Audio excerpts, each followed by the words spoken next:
Boa noite.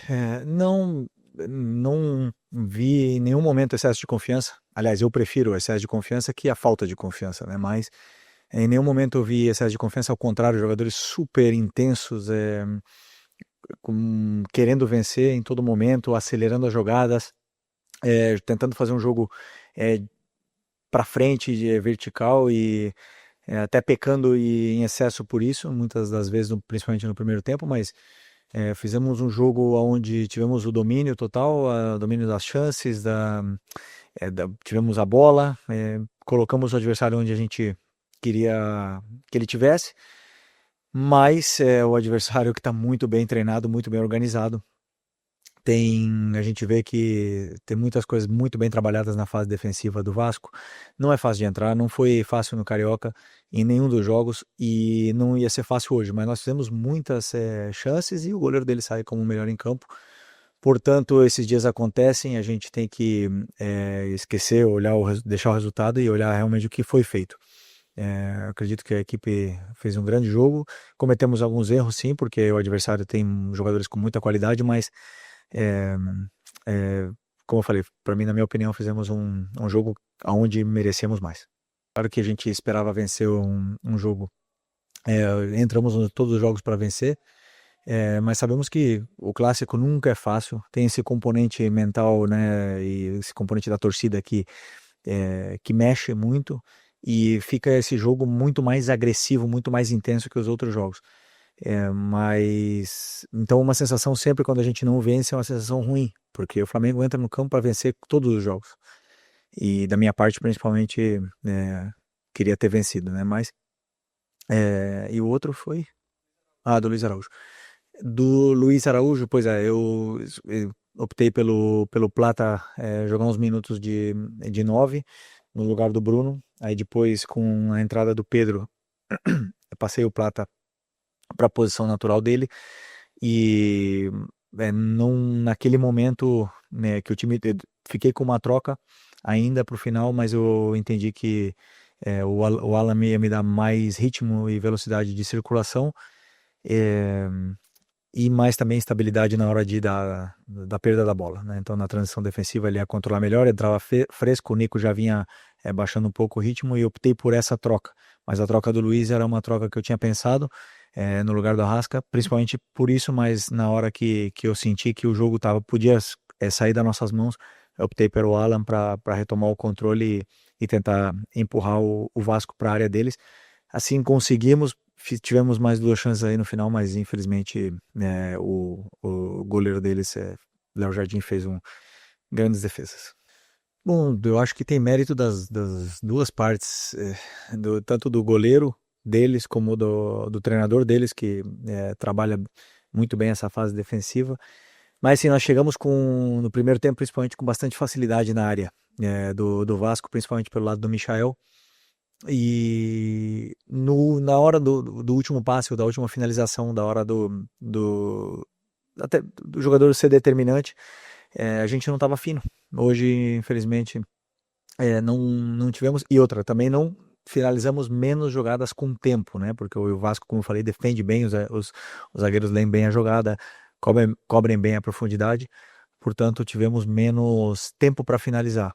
Isso é mérito do Vasco, mas os mecanismos estavam aí, toda a estrutura montada para os jogadores chegarem e criarem as chances. Depois, isso acontece no futebol, não foi a primeira, não vai ser a última que vai acontecer. Sempre é mais fácil jogar em contra-ataque, com mais espaço, quando o time todo se fecha atrás. É mais difícil porque são mais pernas, mais gente para entrar, e esses jogos aí acontecem.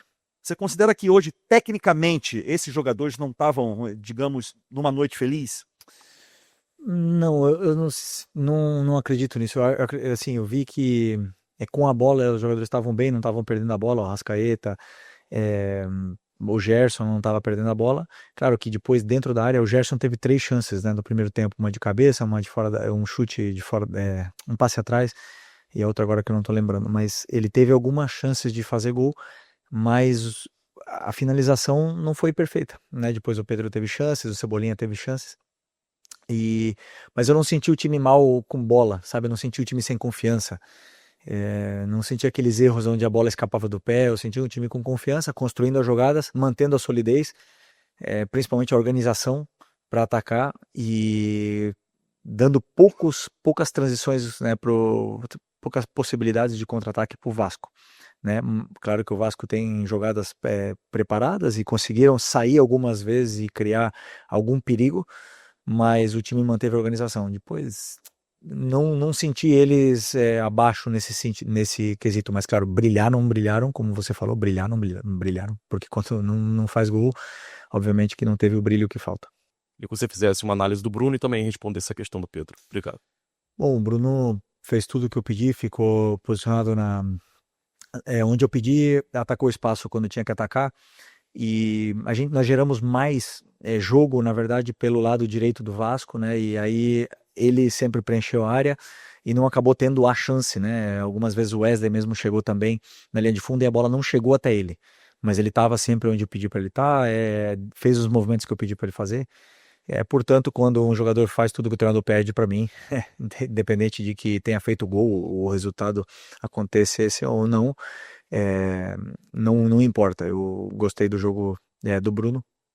E sobre o Pedro, sempre que o melhor, o jogador determinante, o artilheiro, sei lá, a estrela do time está presente, o treinador ele tem que fazer o time girar em torno a isso.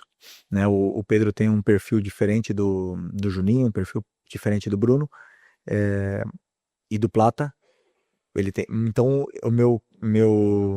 minha função é adaptar esse estilo dele, fazer outros mecanismos para que ele não precise fazer os mesmos movimentos que o Bruno ou que o Juninho, e que os outros jogadores façam para dar mais tempo para ele, para a gente poder explorar o que ele tem de melhor. A partir do momento que ele esteja no nível do jeito que ele estava antes de machucar, obviamente que o time vai jogar para ele, né? Então é um processo. Agora são 7 meses sem jogar. Eu acho que foi o terceiro jogo que ele acabou de entrar. Hoje entrou também acho que 30 minutos. É bom que ele vá somando minutos, vá, né, adaptando à equipe, se adaptando ao modelo, e depois não tenho dúvida que conforme forem passando os minutos, ele nos vai entregar muito. Queria que você falasse para a torcida o que ela pode esperar do seu Flamengo nesse jogo-chave da Libertadores. Bom, eu não sou muito de dar recados para a torcida, né? Eu gosto de que o time fale dentro do campo, vocês já me conhecem bem.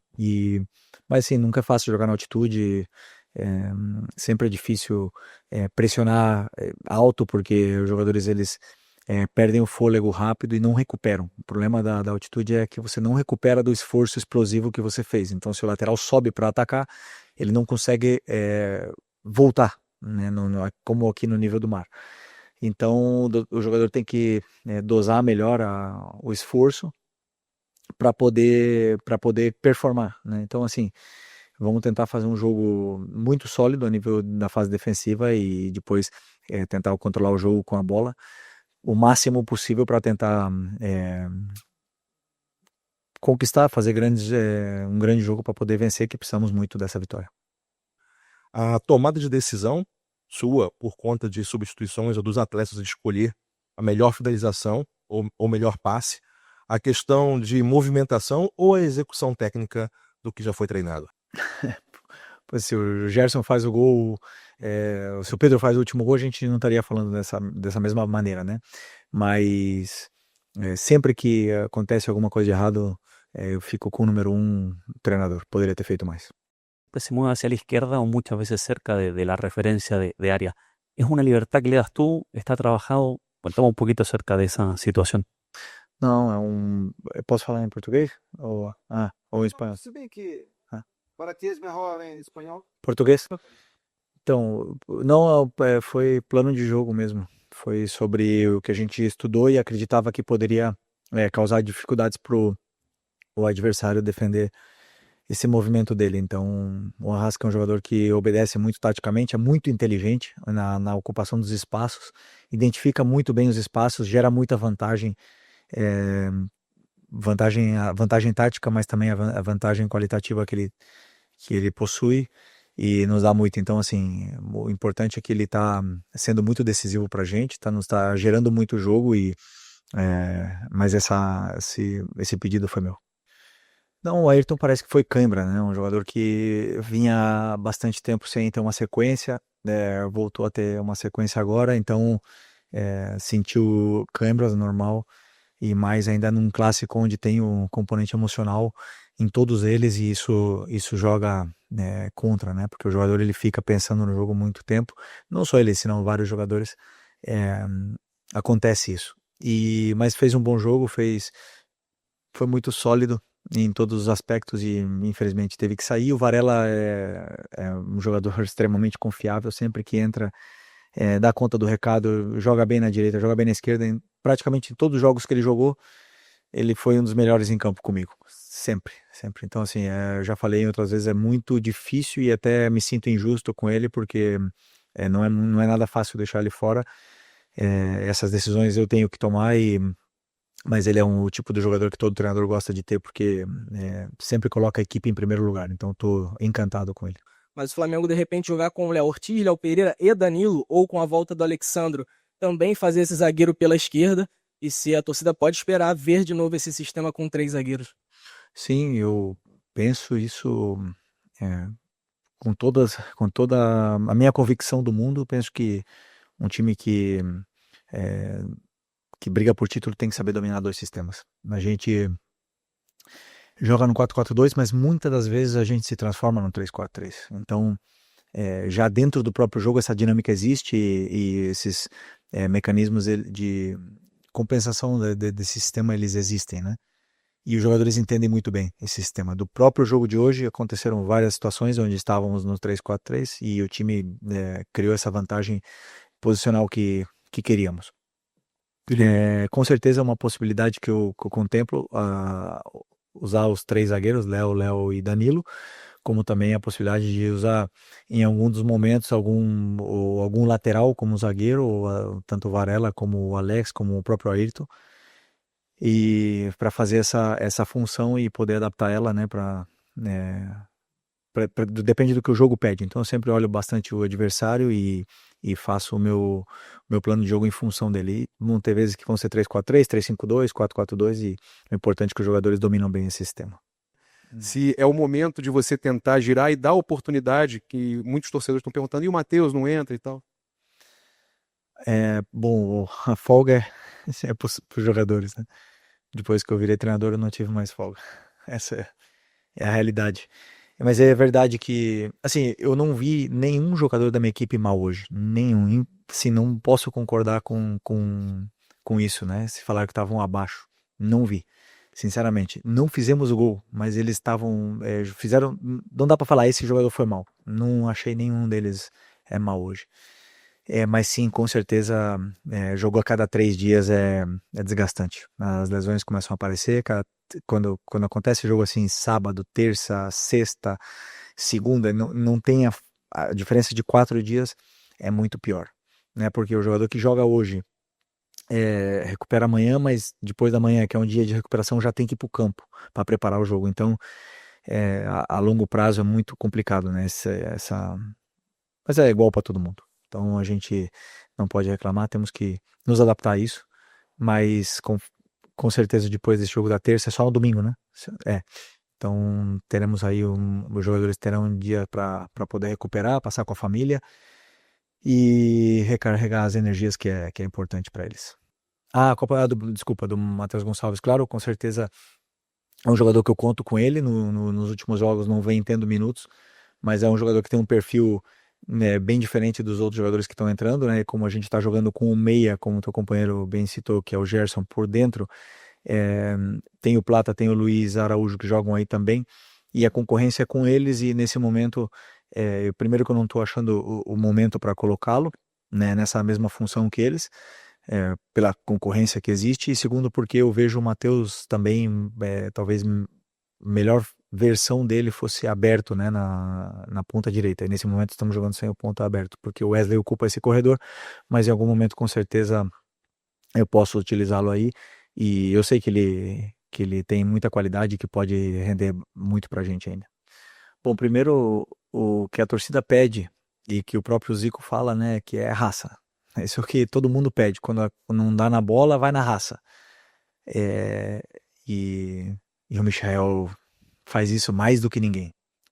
A entrega, o esforço que ele faz pela equipe, ninguém. Ele é assim, bota o corpo dele na disposição da equipe, ele corre para todo mundo. E isso a torcida valoriza, né? Depois, o refino com a bola, vão ter dias melhores, vão ter dias que o jogador não vai estar tão fino, não vai estar com tanta confiança. Mas hoje, por exemplo, que era onde a gente mais criou perigos, verdade, talvez faltou o último passe, mas ele também fez o cruzamento pro Gerson, ele deu o passe pro Bruno, vários passes pro Arrasca, ele gerou uma vantagem para a equipe, fez a equipe jogar melhor. Eu acredito que o lateral do Vasco sofreu bastante para defender ele e ok, faltou o último passe, sempre podemos reclamar ou, como você mesmo falou, evoluir em alguma coisa, né? Então, como fazemos isso no meio da temporada, eu tenho também a plena convicção que não só os jogadores, senão todos nós estamos em constante evolução, aprendendo todos os dias. Eu aprendo de todas as coisas, do jogo de hoje aprendi coisas e vou aprender mais quando eu estudar o jogo de hoje. E a gente evolui todos os dias. E o Michael é um cara que gosta de treinar, que gosta de ficar depois do treino finalizando, fazendo algum complemento a mais para poder evoluir. E isso vai ser até o último dia de carreira dele. Então, esse é o único caminho que nós temos, erro, correção e evolução. Esse é o caminho que temos para a evolução. Como eu falei, não me lição nenhuma. Eu uso o jogo como um guia onde precisamos como equipe evoluir, quais são os pontos a trabalhar em todas as fases do jogo, tanto a fase ofensiva, defensiva, construção, finalização. Todo jogo eles nos dá algum elemento onde atacar nesse ponto, treinar e corrigir. E depois, conforme se vai passando o tempo, se vão perdendo comportamentos, tem que voltar a treinar. Então, lição nenhuma pensar no próximo jogo.